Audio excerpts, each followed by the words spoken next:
கிறிஸ்துக்குள் பிரியமான தேவனுடைய பிள்ளைகளே, மறுபடியும் அவருடைய தூய பாத தண்டையிலே அமர்ந்து இந்த நாளிற்கான சத்தியத்தை ஆவலோடு கேட்பதற்கு அமர்ந்திருக்கக்கூடிய உங்கள் ஒவ்வொருவரையும் கிறிஸ்துவின் இன்ப இனிய நாமத்தினால் வாழ்த்துதல் சொல்லி வரவேற்றுக் கொள்கின்றேன். இந்த நாளில் நாம் அமர்ந்து தியானிக்க இருக்க போகின்ற வேத பகுதியை தேவன் நமக்கு ஆசீர்வதித்துக் கொடுக்கும் வண்ணமாகவும், பரிசுத்த ஆவியானவர் நம்மில் இடைப்பட்டு அவைகளை நமக்கு உரிய நிலையில் உணர்த்தும் வண்ணமாகவும் நாம் சிரங்களை தாழ்த்தி அவருடைய வழிநடத்தலுக்காக ஜெபத்தில் தரித்திருப்போம். எங்களை அன்பாய் நேசித்து வழிநடத்தும் பரிசுத்தமிக்க பரமபிதாவே, உடைய தூய நாமம் என்னாலும் மகிமைப்படுவதாக. இந்த அருமையான பரிசுத்தமான மணித்துளிகளில் உடைய சத்தியத்தை நாங்கள் ஆய்வு செய்வதற்கு நீர் எங்களுக்கு பாராட்டிய தயவிற்காகவும் நேரத்திற்காகவும் வாய்ப்பிற்காகவும் உமக்கு நன்றியும் சோத்திரங்களையும் ஏறெடுக்கின்றோம். எங்களுக்கு துணையாக பரிசுத்த ஆவியை நீர் தந்து நாங்கள் கற்க இருக்கின்ற இந்த வேத பகுதியை எங்களுக்கு தெளிவுபடுத்தி நாங்கள் உம்மை கிட்டி சேருவதற்கேற்ற அனுபவத்தை பெறுவதற்கு ஏதுவாக வழிநடத்தப்பட எங்கள் அன்பின் தெய்வம் எங்களுக்கு தயவு செய்ய கிறிஸ்துவின் நாமத்தினால் இறைஞ்சி கேட்டுக்கொள்கின்றேன். எங்கள் அன்பின் பரிசுத்தமிக்க பரமபிதாவே, ஆமேன். வேதத்தில் ஆதியாகமம் துவங்கி வெளிப்படுத்தல் வரைக்கும் 12 இடங்களில் வேதம் அக்கினியை குறித்தும் அக்கினியின் அனுபவங்களை குறித்தும் அது பேசுகின்றது. பழைய ஏற்பாட்டில் அக்கினி என்ற அந்த மூல வார்த்தை பிரைமரி வேர்டு எபிரேய மொழியில் இஎஸ்ஹெச் என்று வேதம் முழுவதற்கும் 370 முறை அது காணப்படுகின்றது.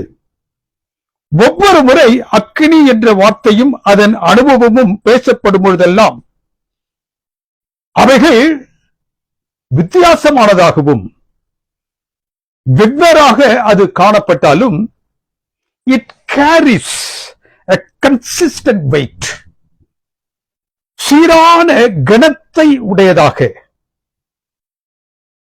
அது காணப்பட்டும் சேம் பேட்டர்னில் அது வடிவமைக்கப்பட்டதாகவும் காணப்படுகின்றது. From Garden of Eden to Final Judgment. இந்த அக்னி என்ற வார்த்தையும் அதன் அனுபவமும் 12 முறை பேசப்படும்.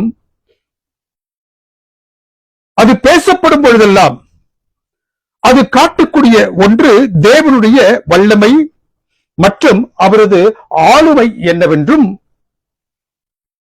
இந்த அக்னி என்று சொல்லக்கூடிய இந்த வார்த்தையின் மூலமாக பேசக்கூடிய அனுபவங்கள் அனைத்தும் தேவனுடைய பிரசன்னத்தையும் அவருடைய பரிசுத்தத்தையும் மாத்திரமல்ல, அது நம்மை எவ்வாறு சுத்திகரிக்கின்றது என்பதையும் அது பேசுகின்றது. நம்மை வல்லமை உள்ளவர்களாக மாற்றுகின்றது. தேவன் நமக்கு பாராட்டி இருக்கும் உடன்படிக்கை மீதான விசுவாசத்தில் நாம் ஒவ்வொருவரும் உறுதியாக இருக்கும்படியாக அது நம்மை மாற்றுகின்றது.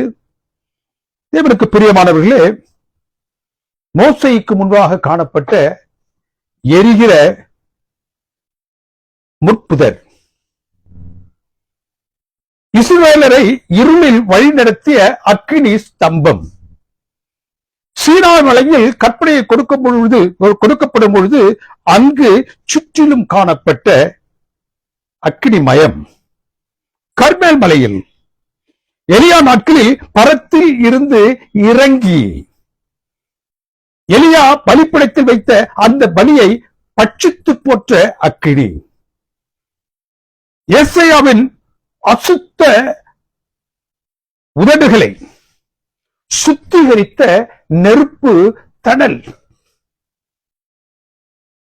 எபிரேய வாலிபர்கள் ஷாட்ரக், மேஷக், அபேத்நேகோ பாபிலோனிலே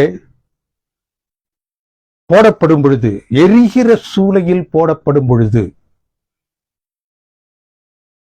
அவளுடைய அனுபவம். பெந்தேகொஸ்தே நாளில் பாராட்டப்பட்ட the tongue of fire, அக்கினி கொத்த நாவுகள், வெளிப்படுத்தலில் காணப்படக்கூடிய அக்கினி கடல். தேவனுக்கு பிரியமானவர்களே, 12 இடங்களில் இந்த அக்கினி குறித்த அனுபவம் காணப்பட்டாலும் நேரம் கருதி நாம் ஒரு 7-8 இடங்களை மாத்திரம் நாம் தியானித்து அதிலிருந்து தேவன் நமக்கு பாராட்டக்கூடிய சத்தியத்தை இந்த நாளில் தியானத்தோடு நாம் பார்த்தவர்களாக கடந்து செல்ல தேவன் நமக்கு தயவு செய்வாராக. இந்த 12 இடங்களிலும் இந்த அக்கினி அனுபவம் ஒன்று அழிக்கக்கூடியதாக இருக்கின்றது, மற்றொன்று ஆக்கக்கூடியதாக அல்லது காக்கக்கூடிய ஒன்றாக அமைகின்றது. நன்றாக தியானித்து பார்த்தோம் என்றால் நாம் அதனுடைய பொருளை அறிந்து கொள்ள முடியும். It shows both as destroyer and as provider. Eden தோட்டத்தில் சுடரொளி பட்டயமாக வேதத்தில் முதன்முறையாக வரக்கூடிய இந்த அக்கினி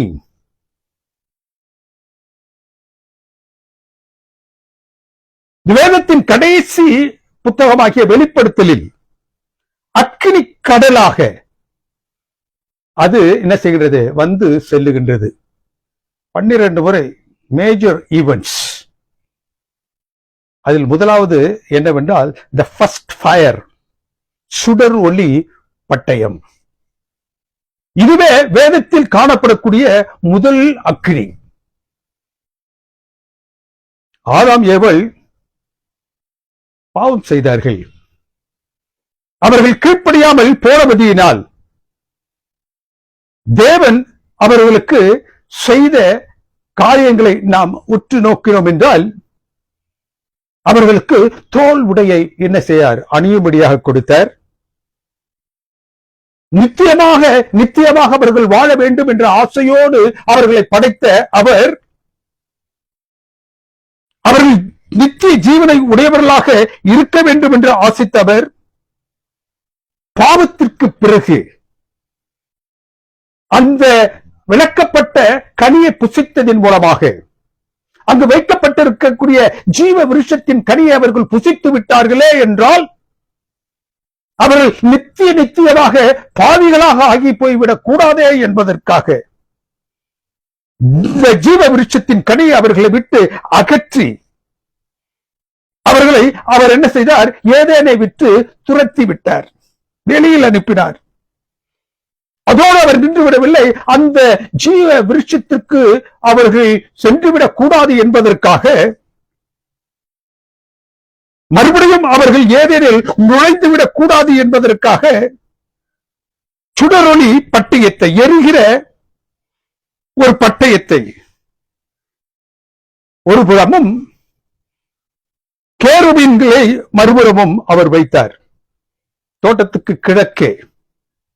வேதம் என்ன சொல்லுகிறது, many a times we think that it is a punishment given to them.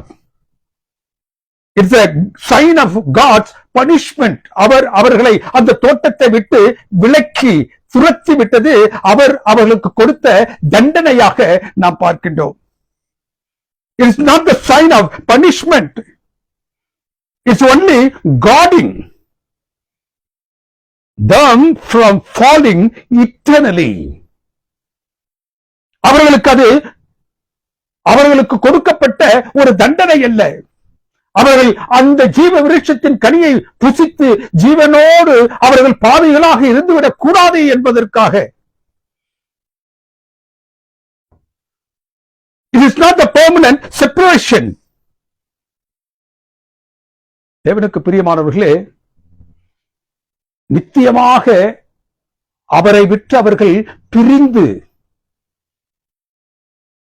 காணப்பட வேண்டும் என்பதற்காக அல்ல, அவர்களை தண்டிக்க வேண்டும் என்பதற்காகவும் அல்ல, அவர்களை நித்தியமாக அந்த ஜீவ கனியை புசித்து அவர்கள் பாவிகளாக இருந்துவிடக் கூடாது என்ற காரணத்திற்காக வேதம் என்ன சொல்லுகிறது, அந்த அக்கினியமயமான சுடர் ஒளி பட்டயத்தை அவர் என்ன செஞ்சார், அந்த கிழக்கு வாசல் பகுதியிலே வைத்தார்.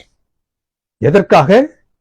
அவர்களை அழிப்பதற்காக அல்ல, அவர்களை காப்பதற்காக, நித்தியமாக அவர்கள் தன்னை விட்டு பிரிந்து போக கூடாது என்பதற்காக.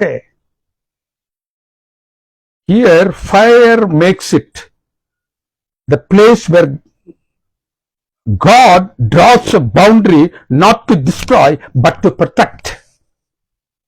இங்கு தேவன் அவர்களுக்கும் ஏதேன் தோட்டத்திற்கும் இடையிலே ஒரு தடுப்பு சுவரை எழுப்பினார். It was not to destroy them, it was to protect them. எபிரேய பதம் இங்கு உபயோகப்படுத்தப்பட்டிருக்கின்றது. என்ன பதம் உபயோகித்திருக்கிறது என்றால் லாஹெட், LAHAT, which means a blazing fire flame. கொழுந்து விட்டு எரியக்கூடிய ஒரு பட்டயம். எது? இந்த கிழக்கு அந்த வாசல் முகத்தில் வைக்கப்பட்டிருந்த அந்த சுடரொளி பட்டயம். This is not a torch. நாம் உபயோகிக்கக்கூடிய டார்ச்சை போன்று அது ஒரு இடத்தில் மாத்திரம் வீசக்கூடிய ஒளி அல்ல. It is something alive, ஜீவனோடும், it was something moving, அசையக்கூடியதாகவும், turning in every directions, எல்லா இடங்களுக்கும் அது சென்று சேரக்கூடிய அளவிற்கு அது என்ன செய்யப்பட்டிருந்தது, அந்த சுடரொளி பட்டயம் வைக்கப்பட்டிருந்தது. அந்த சுடரொளி பட்டயம் அவர்களுக்கு, தேவனுக்கு பிரியமானவர்களே, தண்டனைக்கு ஆகல்ல, தண்டனைக்குரியதாகவும் அங்கு அது வைத்து பார்க்கப்படவில்லை. This fire is a mercy. இந்த சுடரொளி பட்டயம் அல்லது இந்த அக்கினி என்பது தேவன் அவர்கள் மீதாக பாராட்டிய இரக்கம். முதலில் இந்த அக்கினிக்கு அடுத்த அனுபவம் என்ன சொல்லுகின்றது என்றால், தேவன் மனுக்குலத்தின் மீதாக இரக்கத்தை பாராட்டுகிறார் என்பதை அது சொல்லுகின்றது. தண்டனையாக அல்ல, தன்னுடைய இரக்கத்தை பாராட்டுவதற்காக. இரண்டாவதாக மோசேயினுடைய அனுபவத்தில் பார்க்கும் பொழுது, எரியும் அதே நேரத்தில் எதையும் பட்சிக்காத அக்கினி எரிகின்றது, ஆனால் அது எதையும் பட்சிக்கவில்லை, எரித்து போடவில்லை. வனாந்திரத்தில் 40 வருடங்கள் ஆடுகளின் பின்னே அவன் அலைந்து திரிகின்றான். He was a shepherd. எவ்வளவு நாள் வரைக்கும்? 40 வருடங்கள் அவன் என்ன செய்யறான்? ஆடுகள் பின்பாக நடந்து செல்லக்கூடிய அனுபவம் உடையவனாக இருக்கின்றான். அவனுடைய 80வது வயதில் he sees a bush.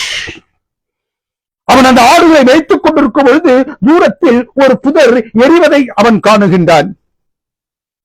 அவன் அருகே சென்று பார்க்கும் பொழுது புதர் எரிகின்றது. ஆனால் தேவனுக்கு பிரியமானவர்களே, அந்த அக்கினி அந்த புதரை என்ன செய்யவில்லை? பட்சித்து போடவில்லை. அந்த எரிகிற அக்கினி நடுவே எரியாத புதர் இருந்துச்சு. எரிகிற அக்கினியில் எரியாத புதரா?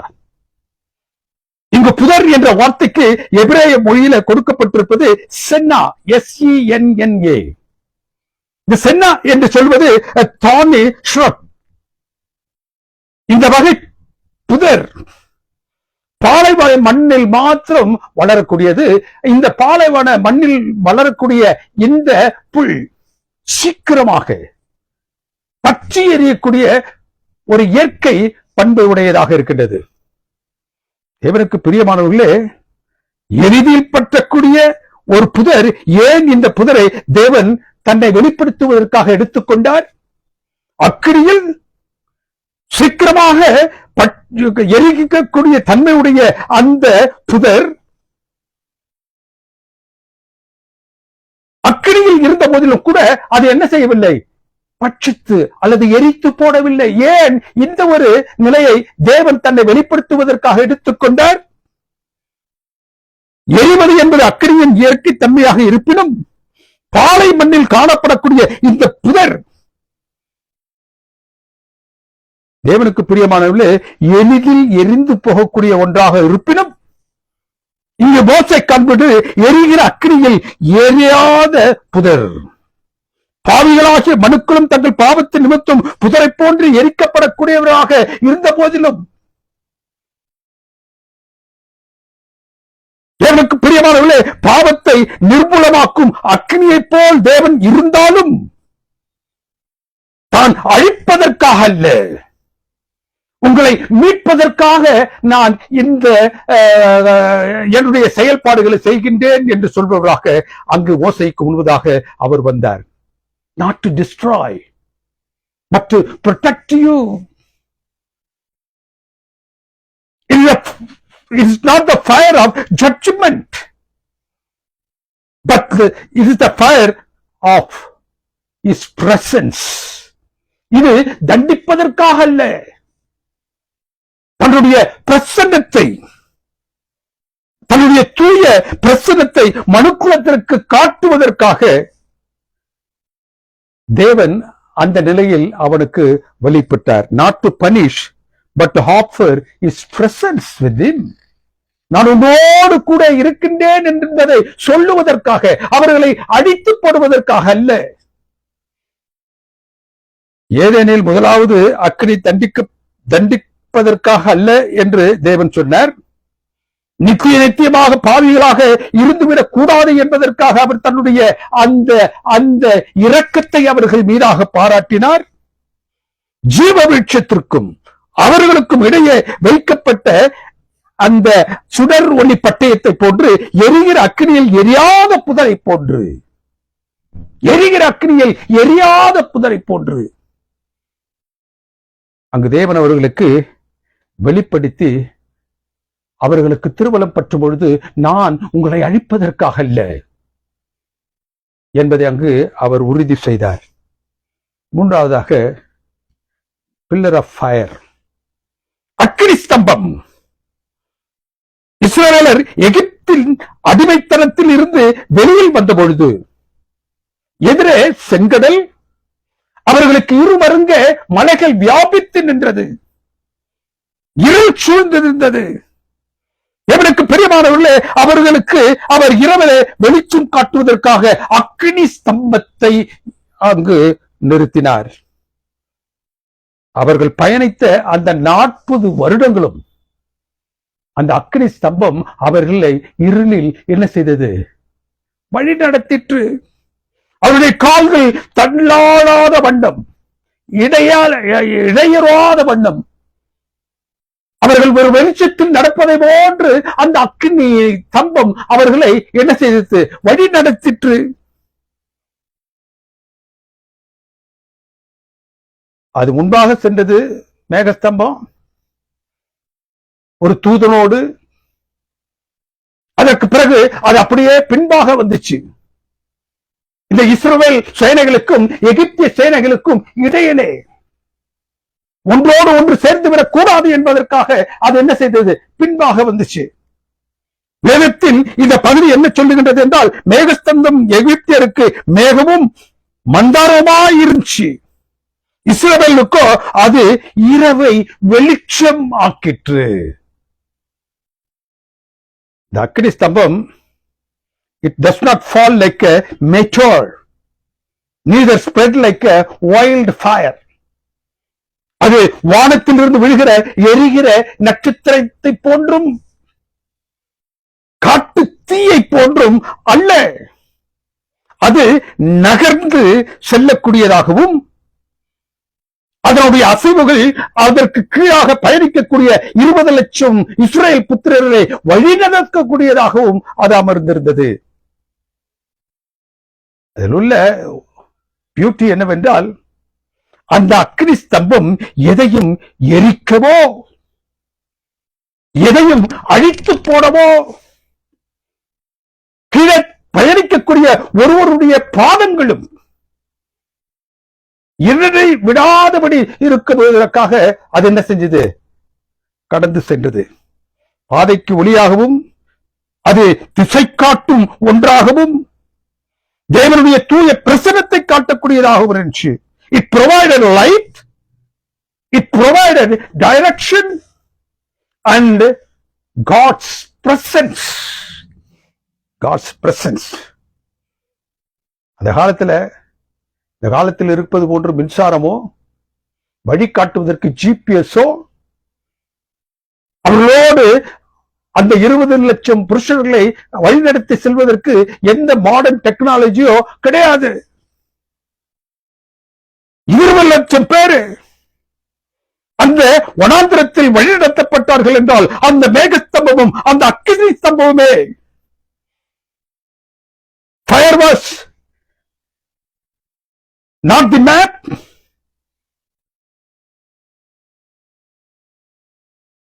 not the street light, and the security guard. இந்த அக்னி அவர்களுக்கு வழித்தடத்தை காட்டக்கூடிய ஒன்றாகவும் அவர்களுக்கு மேலாக எரிந்து கொண்டிருக்கக்கூடிய அந்த விளக்காகவும் அவர்களை பாதுகாப்பாக வைத்திருக்கக்கூடிய ஒரு காவலாளி போன்றும் அது செயல்பட்டது.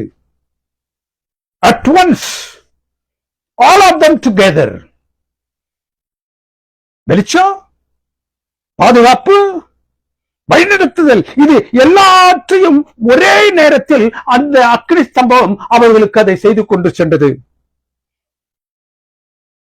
தேவனுக்கு பிரியமானவர்களே, இந்த அக்னி ஸ்தம்பம் எல்லாரும் பார்க்கும்படியான தேவனுடைய அடையாளமாகவும் அவர் தமது ஜனங்களுக்கு பாராட்டக்கூடிய பாதுகாப்பாகவும் அது கடந்து சென்று கொண்டிருந்தது. 40 நாட்களிலே சென்று சேர வேண்டிய அந்த பயணத்தை 40 வருடங்களாக மாற்றி போட்டாரே. அந்த 40 வருடங்களும் வனாந்தரத்தின் வழியாக தங்களை கொண்டு சென்றாரே என்று அவர்கள் முறுமுறுத்து நிற்கக்கூடிய அந்த நேரத்தில் அவர்கள் எப்போதெல்லாம் அது குறித்து முழுதுமுடித்துக் கொண்டிருந்தார்களோ அவர்கள் என்ன செஞ்சாங்க? தாங்கள் பார்க்கக்கூடிய கீழான பார்வை உடையவர்களாக இருந்தார்கள். அவர்கள் தங்களுடைய சிரத்தை உயர்த்தி பார்த்து என்ன விதத்தில் தேவன் நம்மை வழிநடத்துகின்றார். மேகஸ்தம்பம், அக்னி ஸ்தம்பம், the great protection. பாதை வழுவாமல் நாங்கள் செல்வதற்கு. தேவனுக்கு பிரியமானவர்களே, அவர்கள் கீழே பார்த்தாலே ஒழிய மேலே அண்ணாந்து பார்க்கவில்லை. தேவன் எவ்வளவு தூரத்துக்கு அவர்களை தாங்கி செல்லுகின்றார். 40 வருடங்கள் அவர்கள் செல்லக்கூடிய காலத்தை நீட்டித்திருந்தாலும் அந்த 40 வருடங்களும் அவர்கள் அழைத்து சென்ற விதம்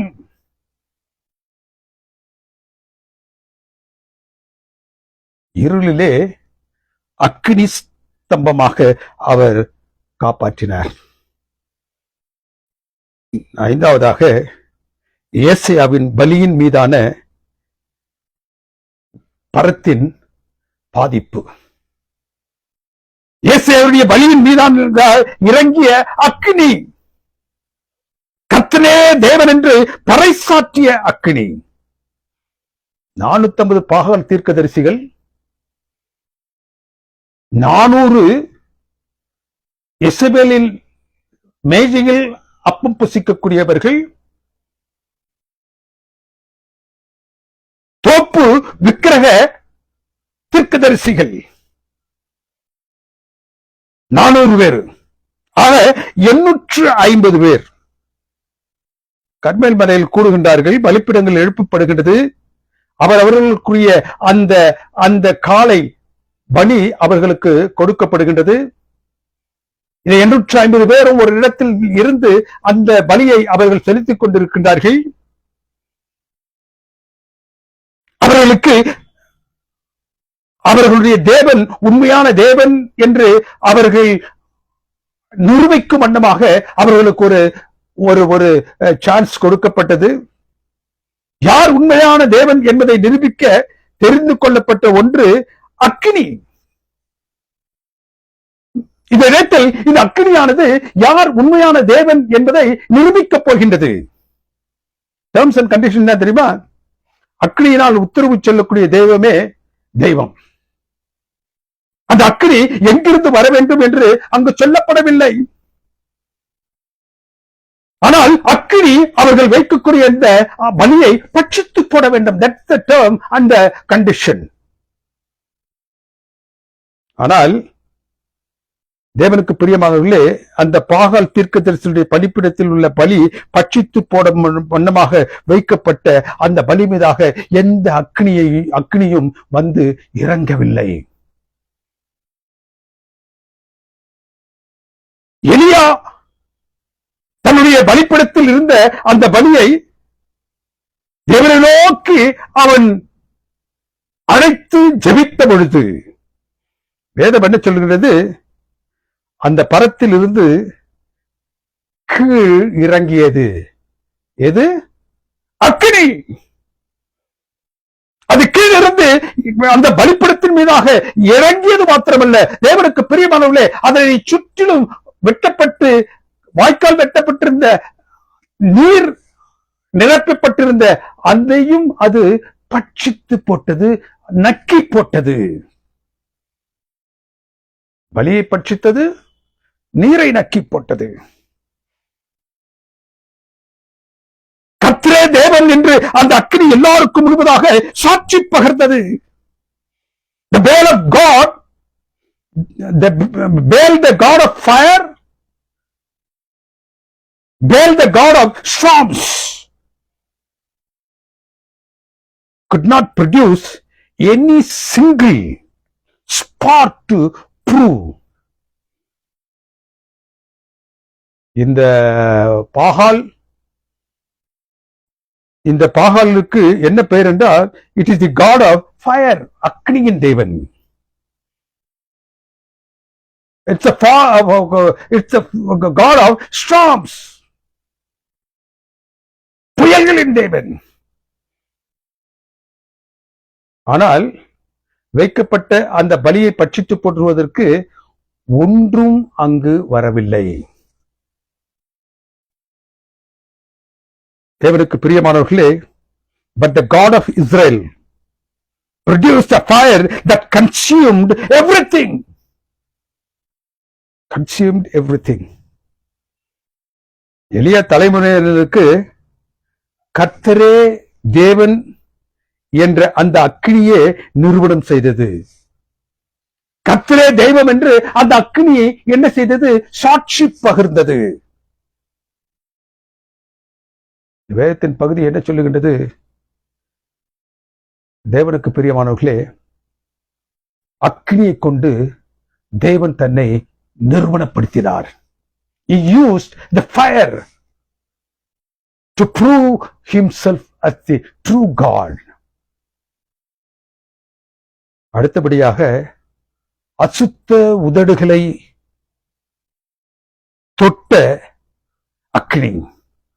அசுத்த உதடுகளோடு காணப்பட்ட ஒருவனுடைய உதடுகளை தொட்ட, பாவி நிமித்திக்கென்று தொட்ட ஒரு அக்கினி. இது ஏசாயாவின் அனுபவம். ஏசாயாவின் அனுபவத்துல ஊசா மன்னன் மரித்து போனான். அதே வருஷத்துல உயரமும் உன்னதமான சிங்காசனத்தில் வீற்றிருக்கக்கூடிய ஆண்டவரை ஏசாயா என்ன செய்கின்றான்? காண்கின்றான். அவருடைய வஸ்திர தொங்கலால் தேவாலயம் நிரம்பி இருந்தது. சேராபீன்கள் ஆண்டவருக்கு மேலாக நின்று பரிசுத்தர் பரிசுத்தர் என்று அவர்கள் சப்தமிட்டுக் கொண்டிருந்தார்கள். ஏசாயா தன்னுடைய பாவங்களை உணர்ந்து தேவ சமூகத்தில், ஐயோ நான் அதமானேன், நான் அசுத்த உதடுகளை உடைய மனுஷனாயிற்று, தேவனுடைய இந்த தூய பரிசுத்தமான பிரச்சனத்தில் நான் எப்படி நிற்பேன்? ஏசாயா தன் பாவங்களை உணர்ந்து தேவ சமூகத்தில், ஐயோ நான் அதவானேன் என்று அவன் என்ன செய்கின்றான்? புலம்புகின்றான். நான் அசுத்த உதடுகளை உடைய மனுஷன், சேனைகளின் கர்த்தராகிய ராஜா என் கண்கள், சேனைகளின் கர்த்தராகிய ராஜாவை என் கண்கள் கண்டதே. அவன் புலம்பிக் கொண்டிருக்கும் பொழுது, தன்னுடைய சுத்தமான நாவுகளை குறித்து அவன் தேவனுடைய சமூகத்திலே முறையிட்டுக் கொண்டிருக்கும் பொழுது, வேதம் என்ன சொல்லுகிறது இந்த வேத பகுதியில? அப்போது சேராபீன்களில் ஒருவன் பலிபீடத்தில் இருந்து தன் கையிலே பிடித்த குறட்டினால் ஒரு நெருப்பு தழலை கொண்டு வந்து அவனுடைய வாயை தொட்டு, உன்னுடைய பாவங்கள் உன்னை விட்டு நீங்கியது. அவனுடைய அசுத்தமான உதடுகளை, தேவனுக்கு பிரியமானவர்களே, அந்த அக்கினி தழும்பு தொட்ட மாத்திரத்தில் அவனுடைய பாவங்கள் அனைத்தும் மன்னிக்கப்பட்டவனாக, அவனுடைய பாவங்களிலிருந்து விடுபட்டவனாக அவன் வெளியில் வருகின்றான். அந்த அக்கினி தழல் ஏசாயாவின் அனுபவத்தில் அவனுடைய பாவம் நீக்கும் ஒன்றாக தேவனால் உபயோகப்படுத்தப்பட்டது. அது மட்டுமல்லாமல் அந்த அக்கினி அவனை தேவன் எதற்காக அடைத்தாரோ அந்த பணியை செய்வதற்கு அவனை தகுதிப்படுத்தியது.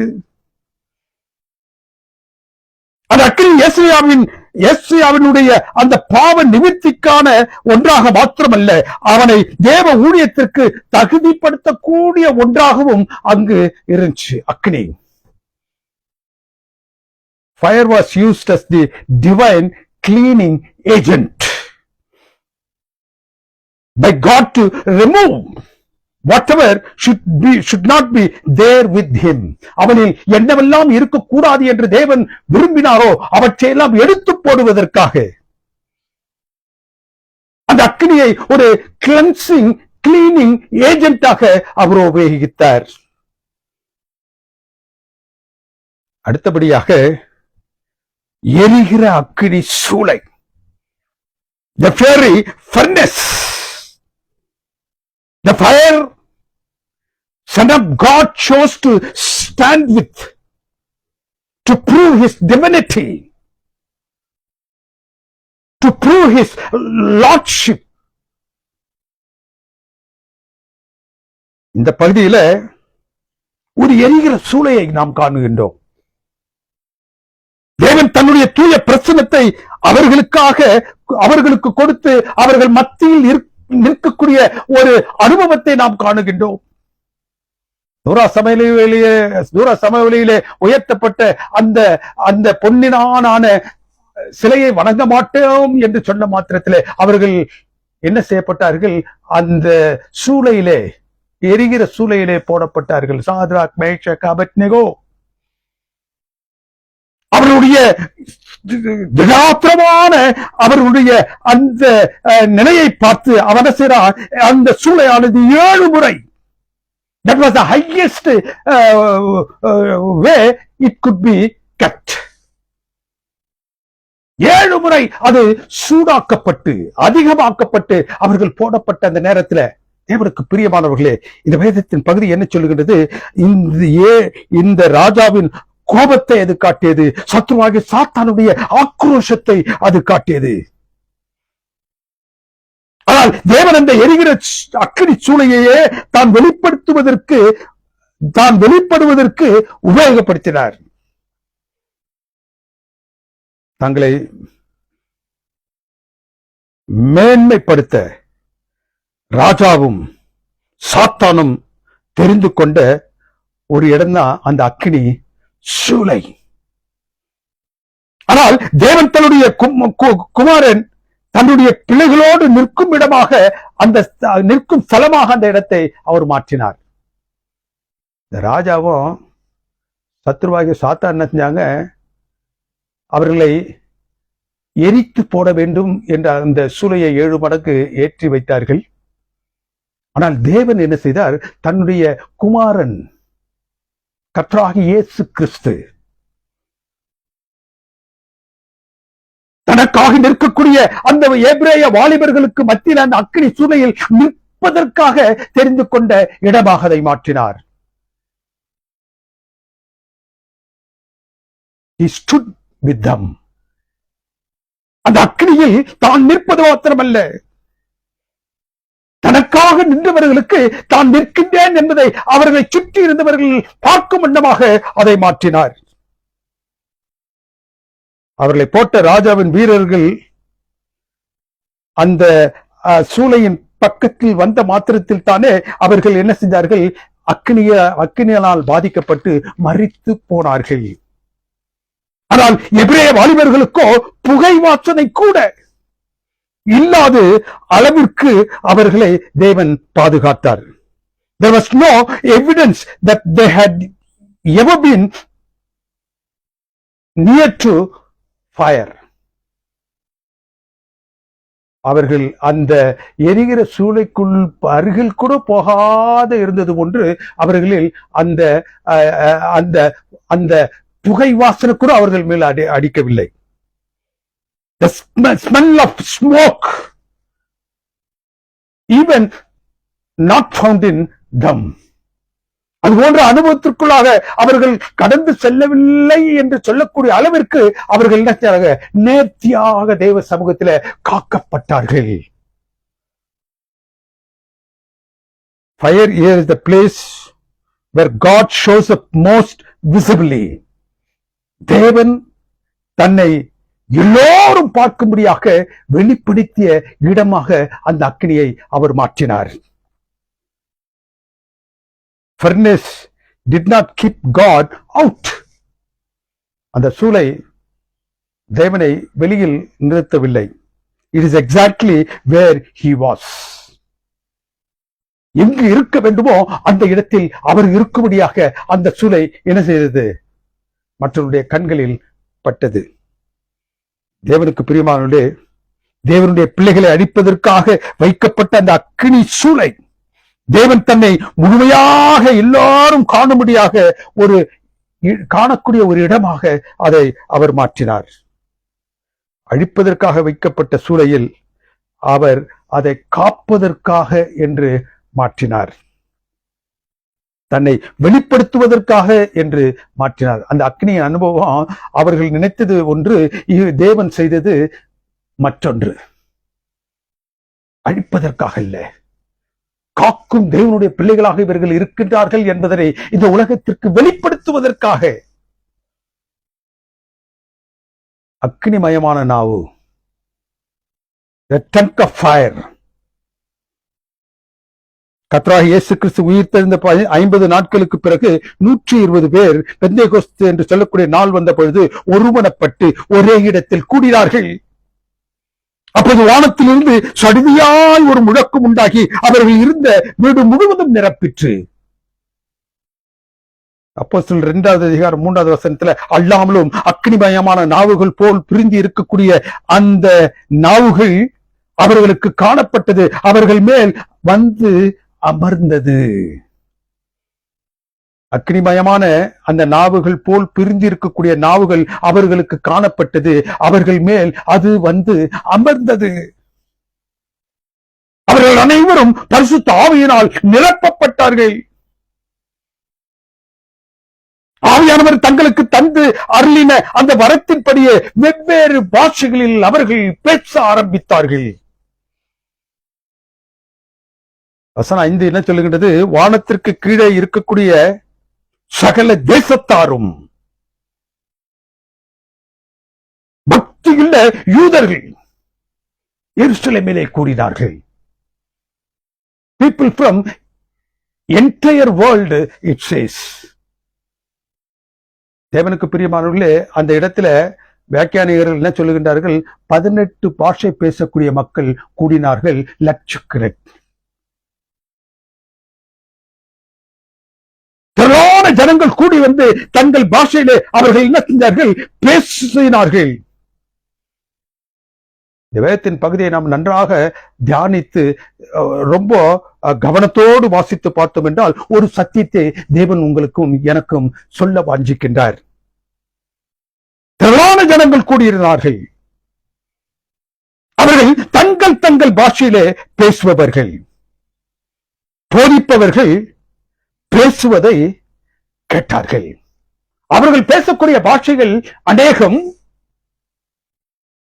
ஆனால் இங்கு அவர்களுடைய பாஷையை அவர்கள் பேசிக் கொண்டிருக்கும் பொழுது பேசக்கூடியவர்களுடைய பாஷை இவர்களுக்கு புலப்பட்டு இவர்களுக்கு என்ன செய்தது?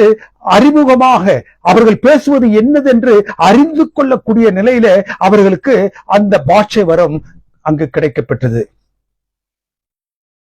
அதான் சொல்றாங்க, இந்த பேசுபவர்கள் அனைவரும் கலிலேயர்கள் அல்லவா? அவர்கள் பேசக்கூடிய பாஷை கலிலேய மொழி அல்லவா? ஆனால் நாம் இங்கு கூடியிருக்கக்கூடிய 18 பாஷைகளை பேசக்கூடிய நாம் அனைவரும் நம்முடைய பாஷைகளில் அவர்கள் என்ன பேசுகின்றார்கள் என்பதை கேட்கின்றோமே. How wonderful it is to hear them what they say in their own language. அவர்கள் என்ன மொழியில் அவர்கள் பேசுகின்றார்களோ அந்த மொழியில் கொடுக்கப்படக்கூடிய அந்த சத்தியம் நம்முடைய மொழியில் கேட்கப்படுகின்றது. அப்படி இருக்க நம்மில் அவரவருடைய ஜென்ம பாஷையில் இவர்கள் பேசுகிறது நாம் கேட்கின்றோமே, அது எப்படி? அவர்கள் மீது அமர்ந்த அக்னிமயமான நாவு பரிசுத்த ஆவி கலிரலையாக இவர்கள் பேசும்போது அவர்களது பாஷையை அறியாத 18 மொழிகளை பேசக்கூடிய நீங்களும் நானும் அதை சரியாக புரிந்து கொள்ளுகின்றோம். அது எப்படி? அந்த அக்னிமயமான நாவு, the tongue of fire, எந்த சத்தியத்தை பரம் அவர்களுக்கு அறிந்து கொள்ள வேண்டும் என்று விரும்பியதோ அதை அறிந்து கொள்வதற்கு உதவி செய்தது. இங்கு உபயோகப்படுத்தப்பட்ட அக்கினி என்ற பதம் பெந்தேகோஸ்தே நாளில் கூடிய பல இடங்களிலிருந்து வந்த தேவனுடைய பிள்ளைகள் எந்த சத்தியத்தை அறிந்து கொள்ள வேண்டும் என்று பரலோகம் வாஞ்சித்ததோ அந்த சத்தியத்தை அவர்கள் பெற்றுச் செல்வதற்கு ஏதுவாக அங்கு பாஷை வரத்தை அவர்கள் பெற்றார்கள். அக்னிமயமான நாவு, பரிசுத்த ஆவி, அந்த அக்கினி கூறக்கூடிய சத்தியம், பாஷை வரம் என்பது தேவனுடைய சத்தியத்தை உண்மையான நிலையில் புரிந்து கொள்வதற்கு ஏதுவாக செய்யக்கூடிய ஒன்று. இப்பொழுது காணப்படுவது போன்று குதிப்பதோ, கும்மாளமிடுவதோ, கூச்சலிடுவதோ, புரியாத பாஷைகளில் பேசுவதோ, புரியாத பாஷைகளில் பேசுபவரும் புரியாத பாஷையில் அவர் என்ன பேசுகின்றார் என்று உணராதவர்களும் பாஷைகள் அங்கு பரிமாறப்படவில்லை என்பதனால் அவருடைய தேகம் என்ன செய்கின்றது? குதிக்கின்றது. ஆவியினால் அது என்ன செய்கின்றது? ஆட்கொள்ளப்படுகின்றது. பரிசுத்த ஆவியினால் அவர்களுடைய சரீரங்கள் ஆட்கொள்ளப்பட்டிருக்கும் என்றால் அந்த பாஷைகள் என்ன அவர்கள் போதிக்கின்றார்களோ அது அவர்களிடமாக வந்து சேர்ந்திருக்கும். ஆனால் இவர்கள் குதிக்கக்கூடிய இந்த சூழல் எதை சொல்லுகின்றது என்றால் தேவன் என்ன ஒரு சத்தியத்தை அவர்களில் பாராட்ட வேண்டும் என்று ஆசைக்கின்றாரோ அது அவர்களிடத்தில் செல்லவில்லை. ஆனால் அவர்களுடைய சரீரம் அதற்கு ரியாக்ட் பண்ணுது. என்ன ரியாக்ட் பண்ணுது? குதிக்குது, கும்மாளம் எடுக்கிறது, கூச்சல் இடுகிறது. இவர்கள் அனைத்தும் பரிசுத்த ஆவியானவர் அவர்களில் இறங்கும் போது நடைபெறக்கூடிய ஒரு செயல்பாடுகள் அல்ல. It is therefore they are led by different spirit. இந்த அக்னியின் அனுபவம், அக்னியின் நாவு என்ன சொல்லுகின்றது? சத்தியத்தை சத்தியமாக நமக்கு கொடுப்பதற்காக அங்கு பரத்திலிருந்து கொடுக்கப்பட்ட ஒரு உன்னதமான அனுபவம். சத்துருவாகி சாத்தான் அதை அப்படியே மாற்றி போட்டு விட்டான். கடைசியாக அக்னி கடல். வேதத்தில் அந்த வெளிப்படுத்தல் 20:14-15 மாத்திரமே இது காணப்படுகின்றது. அக்னி கடல் என்று சொல்லக்கூடிய ஒரு பதம், அக்னி கடல், லேக் ஆஃப் ஃபயர். இது எதற்கு? வசனம் 15-20 அதிகாரம் வெளிப்படுத்தல் என்ன சொல்லுகிறது? ஜீவ புஸ்தகத்தில் எழுதப்படாதவர்கள் எவர்களோ அவர்கள் அக்னி கடலிலே தள்ளப்படுவார்கள். 20:9-10 வசனம் என்று சொல்லுது, 1000 வருஷம் முடியும் பொழுது சத்ருவாகிய சாத்தான் தன்னுடைய காவலிலிருந்து விடுதலை ஆவான். அவன் என்ன செய்வான்? விடுதலையான மாத்திரத்தில் பூமியின் 4 திசையில் உள்ள ஜாதியாகிய கோகையும் மா கோகையும் அவன் கூட்டி சேர்ப்பான். அவர்களை மோச போக்கும்படியாக அவர்களை யுத்தத்திற்கு கூட்டிக் கொள்ளும்படியாக கொள்ளும்படிக்கு புறப்படுவான். அவனுடைய தொகை கடற்கரை மணலத்தனையாக இருக்குமா. காகையும் மாக்கோகையும் கோகையும் மாக்கோகையும் ஒன்று சேர்ப்பான். அவருடைய தொகை கடற்கரை மனத்தையாக இருக்கும். அவன் அவர்களை தன்னுடைய கரத்தில் அவன் சென்று அவன் என்ன செய்வானா, மோசம் போக்கும்படியாக அவர்களை யுத்தத்திற்கு கூட்டி புறப்படுவான். அவர்கள் பூமி எங்கும் பரம்பி என்ன செய்வார்கள்? பரிசுத்தவான்களுடைய பாளையத்தையும் பிரியமான நகரத்தையும் வளைத்துக் கொள்ளுவார்கள். They will conquer the world. அப்பொழுது தேவனால் வானத்திலிருந்து வரக்கூடிய அக்கினியே அவர்களை பட்சித்து போடப்பட்டதை அங்கு யோவான் காணுகின்றான். கோகையும் வாக்கோகையும் அவன் தன்னோடு கூட்டிக் கொண்டு பரிசுத்தவான்களில் பாளையத்தையும் பிரியமான நகரத்தையும் வளைத்துக் கொள்ளும்படியாக பிரயாசப்படும் பொழுது தேவனால் வானத்திலிருந்து வரக்கூடிய அக்னி, லேக் ஆஃப் ஃபயர், அவர்களை பட்சித்து போட்டது. அவர்களை மாத்திரமா அந்த அக்னி பட்சித்து போட்டது, மேலும் அவர்களை மோசம் போகிய பிசாசு அக்னியும் கந்தகமுமான கடலிலே தள்ளப்பட்டான். மூன்றாவது வருகின்ற பொழுது அக்கினி கடலிலே பாவிகளையும், அக்கினி கடலிலே அந்த பாவத்திற்கு சம்பந்தமானவனையும், அந்த பாவத்திற்கு ஆதாரம் என்று சொல்லக்கூடியவனையும் அங்கு என்ன செய்தார்? அக்கினியும் கந்தகமான கடலிலே தள்ளினார்.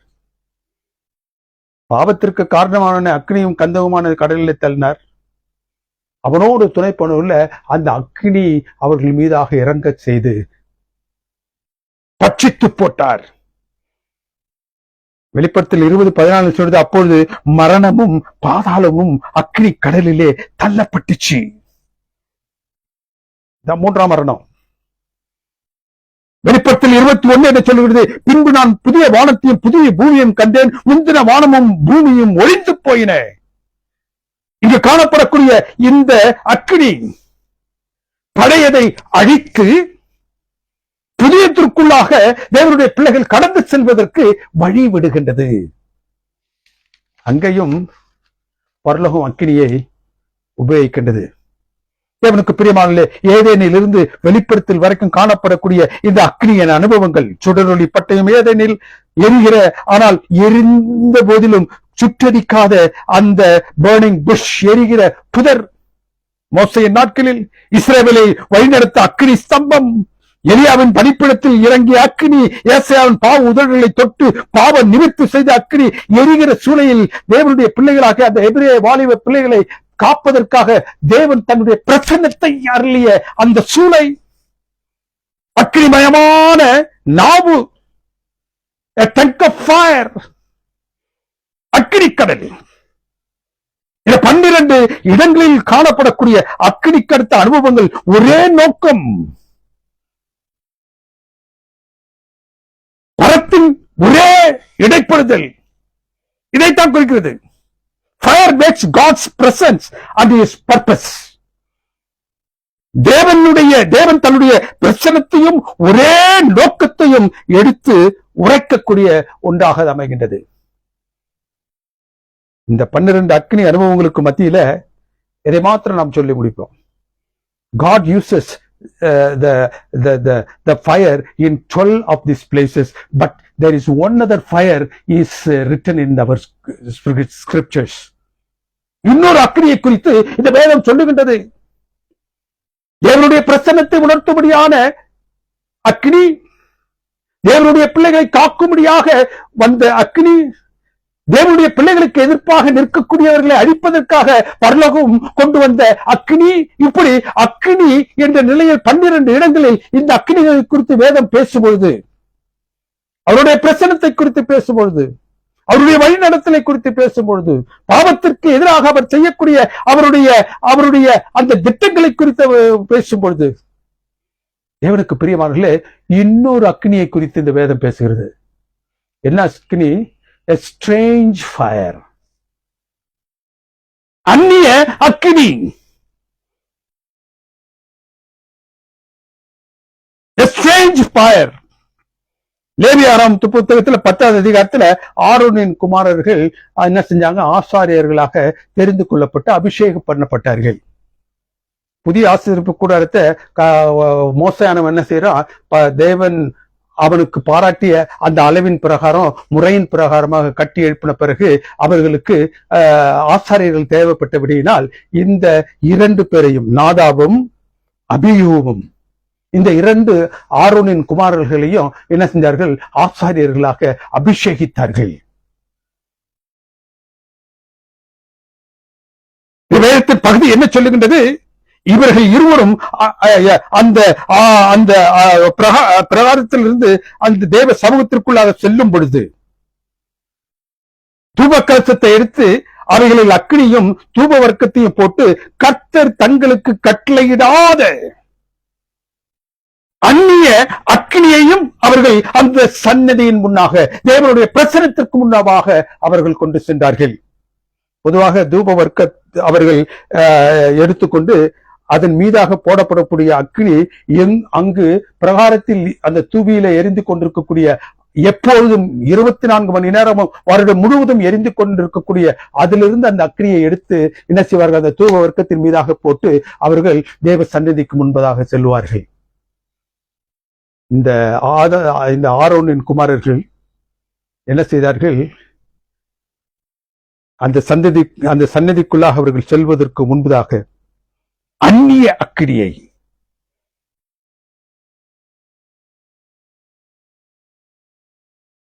தேவ சமூகத்திற்கும் தேவன் அவர்களுக்கு கொடுத்த அந்த வழிபாட்டு நெறிக்கும் சம்பந்தமில்லாத அக்கினியை, அவர்களுடைய சொந்த அக்கினியை அவர்கள் என்ன செஞ்சாங்க? இருவரும் தங்கள் தங்கள் அந்த தூபத்தட்டில் வைத்தவர்களாக அவங்க என்ன செஞ்சாங்க? உள்ளே கொண்டு சென்றார்கள். அந்த அந்நிய அக்கினியானது தேவனுடைய சன்னதிக்குள்ள சென்ற மாத்திரத்தில் தானே தேவனுடைய தூய பிரசனத்திலிருந்து வெளிப்படக்கூடிய அந்த அக்கினி கீழே இறங்கி வந்து அவர்களை பட்சித்து போட்டது. தேவனுக்கு பிரியமான தேவனுடைய பிள்ளைகளே, இவர்கள் இருவரும் தங்களுக்கு கட்டளையிடப்படாத அந்நிய அக்கினியை கொண்டு வந்தார்கள். எதை எப்படி எங்கே செய்ய வேண்டும் என்று வேதம் சொல்லி இருக்கக்கூடிய முறையை அவர்கள் தவிர்த்து, சத்தியத்திற்கும் அதற்கும் சம்பந்தமில்லாத அக்னியை அவர்கள் உள்ளே கொண்டு சென்றார்கள். தேவனுக்கு பிரியமானவர்களே, ஏன் இந்த அக்னியினுடைய இந்த தியானத்தை நான் எடுத்துக்கொண்டேன் என்றால், இந்த அக்னி பரலோகம்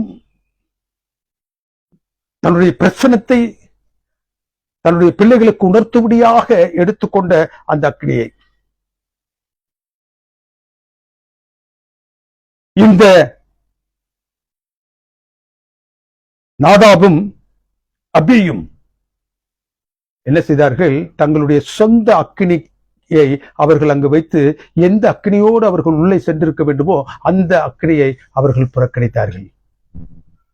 இன்றைய நாட்களில் தேவனுக்கு பிரியமானவர்களே, எந்த அக்னியோடு தேவனுடைய சமூகத்தை நீங்களும் நானும் அண்ட வேண்டும் என்று வேதம் சொல்லுகின்றதோ அந்த அக்னியோடு நீங்களும் நானும் செல்லாமல், இந்த நாதாவை போன்றும் அபியூவை போன்றும் நம்ம என்ன செய்யறோம்? நம்முடைய சொந்த அக்னிகளை, நாம் விரும்பக்கூடிய சத்தியத்தை, நமக்கு இதமான சத்தியத்தை, நாம் இது இருந்தால் எங்கள் இடத்தில் போதும் என்று சொல்லக்கூடிய நிலையில எந்த புதிய சத்தியத்தையும் ஏற்றுக்கொள்ள மறுக்கக்கூடிய மனதோடு அந்நிய அக்னியை நாம் நம்முடைய கரங்களில் ஏந்தியவராக தேவ சமூகத்தில் செல்பவர்களாக காணப்படுகின்றோம்.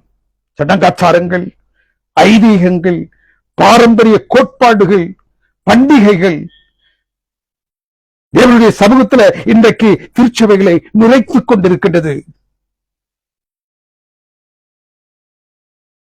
எது சத்தியமோ, எந்த சத்தியத்தை நம்முடைய கரத்தில் ஏந்தி தேவனுடைய சமூகத்தை நீங்களும் நானும் நாட வேண்டுமோ அந்த சத்தியத்தை நம்முடைய கரத்தில் ஏந்தி தேவனுடைய சமூகத்தை நாடாமற் போவோம் என்றால்,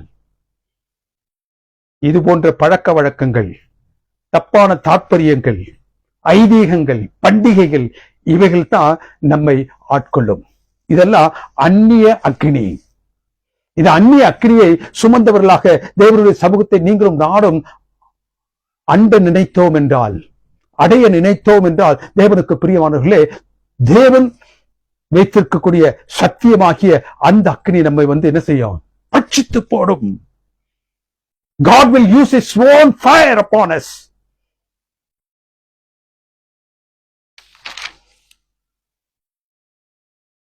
தேவனுக்கு பிரியமானவர்களே, தேவ பிரசன்னம், அவரது நோக்கம், அதை நிறைவேற்றுவதுதான் பரத்தின் அக்கினி. இந்த பரத்தின் அக்கினியை உடையவர்களாக நீங்களும் நானும் காணப்பட வேண்டும். Why Satan is so particular about the fire? ஏன் இந்த அக்னி என்று சொல்லக்கூடிய அனுபவத்தில் சாத்தான் மிகவும் நாட்டம் உள்ளவனாக இருக்கின்றான்? தேவன் நோவா காலத்தில் ஜலப்பிரளயத்தில் அழிக்க மாட்டேன் என்று என்ன செஞ்சாரு? உத்தரவு கொடுத்தார். He promised that he will not destroy the world in water anymore. லோத்துவின் காலத்தில் அந்த சோதனை அழிப்பதற்கு அவர் என்ன அக்னியை உபயோகித்தார்.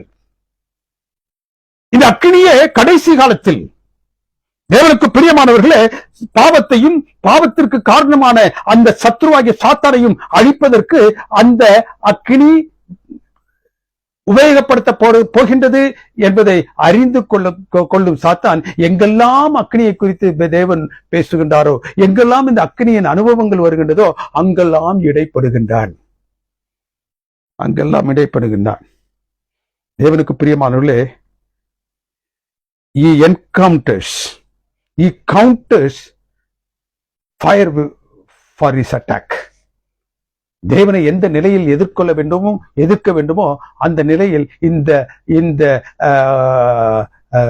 இந்த இது இந்த அக்னிக்கடுத்த காரியங்களில் அவன் என்ன செய்யறான்? நுழைந்து விடுகின்றான். தேவனுக்கு பிரியமானவர்களே, 12 இடங்களில் இந்த அக்னியை குறித்து நாம் பேசுகின்றோம். வேதம் பேசுகின்றது. அந்த இடங்களில் எல்லாம் தேவன் எதற்காக, ஏன், எப்படி இடைப்பட்டார் என்பதை சொல்லுகின்றது. கடைசியாக இந்த அக்னியை குறித்து வேதம் பேசுகின்றது. அதிலும் கடைசியாக சாத்தான் ஏன் இந்த அக்னியின் அனுபவத்தில் இடைப்படுகின்றான் என்பதையும் நாம் வேதத்தில் பார்த்தோம். தேவனுக்கு பிரியமான தேவனுடைய ஜனமே, கர்த்தராகிய இயேசு கிறிஸ்து சீக்கிரமாக வரப்போகின்றார். கர்த்தராகிய இயேசு கிறிஸ்து சீக்கிரமாக வரப்போகின்ற அந்த நாட்களிலே இந்த அக்னியின் அனுபவங்களை படித்த நாம், தியானித்த நாம், நம்முடைய வாழ்க்கையில் எந்த நிலையில் எந்த கட்டத்திற்குள்ளாக நாம் அந்த அனுபவத்தை கடந்து செல்கின்றோம் என்பது நமக்கு தெரியாது. வேதம் என்ன சொல்லுகின்றது? இந்த அக்னியின் அனுபவத்தின் மூலமாக நீங்களும் நானும் பரிசுத்தப்படுத்தப்பட வேண்டும், தூய்மைப்படுத்தப்பட வேண்டும், தேவனுடைய பிள்ளைகளாக ஸ்திரமாக இந்த உலகத்தில் சாட்சிகளாக நாம் இருக்க வேண்டும் என்பதை உணர்த்துவதற்காக இந்த அக்னி அனுபவங்களை தேவன் நமக்கு அனுபவித்திருக்கின்றார். இந்த அக்னி அனுபவத்தை நாம் பெற்றவர்களாக கடந்து செல்ல தேவன் நமக்கு தயவு செய்வாராக. ஆமேன். எங்களை அன்பாக நேசித்து வழிநடத்தும் பரிசுத்தமிக்க பரம்பிதாவே, உடைய தூய நாமம் எந்நாளும் மகிமைப்படுவதாக. உடைய பிரசன்னத்திலே தேவரீர் எங்களை நாங்கள் தாழ்த்தி இந்த நாளின் சத்தியத்தை கொடுத்தமைக்காக உங்களுக்கு நன்றி செலுத்துகிறோம் சுவாமி. எங்களுடைய வாழ்க்கையில் தேவரீர் இந்த அக்னியின் மூலமாக நீர் இடைப்படும் பொழுதெல்லாம் உடைய பிரசன்னத்தையே, உங்களுடைய தூய நோக்கத்தை உணர்ந்தவர்களாக நாங்கள் கடந்து செல்ல நீர் எங்களுக்கு இரக்கம் செய்தரலும். எங்களை தாழ்த்துகிறோம், வெறுமையாக்குறோம். இந்த அருமையான சத்தியத்தை ஆங்காங்கு பல்வேறு இடங்களிலிருந்து கேட்டுக்கொண்டிருக்கக்கூடிய பிள்ளைகள் ஒவ்வொருவரோடும் நீர் பேசி தேவரீர் தாங்கள் அவர்களுடைய வருகைக்காக ஆயத்தமாக காத்திருக்கக்கூடிய பெரும் பாக்கியத்தை அவர்களுக்கு தந்தரல. இந்த நேரத்தில் நாங்கள் வேண்டுதல் செய்கின்றோம். எங்களை ஏற்றுக்கொள்ள வழிநடத்தும் இயேசு கிறிஸ்துவின் தூய நாமத்தினால் மிகுந்த தாழ்மையோடு ஜெபிக்கின்றேன் எங்கள் அன்பின் பரிசுத்தமிக்க பரம்பிதாவே. ஆமென். அவரை கர்த்தராகிய இயேசு கிறிஸ்துவின் கிருபையும் பிதாவுடைய அன்பும் பரிசுத்த ஆவியானுடைய அந்யோன்ய ஐக்கியம் சிநேகமும் நம் அனைவரோடும் விசேஷமாக இந்த நாளில் தேவரீர் இந்த கூடுகையில் தங்களை இணையத்தின் மூலமாக இணைத்துக் கொண்டிருக்கக்கூடிய அவர்களோடும் அவருடைய குடும்பத்தோடும் என்றும் சதா காலங்களிலும் இருப்பதாக. ஆமேன். ஆமேன்.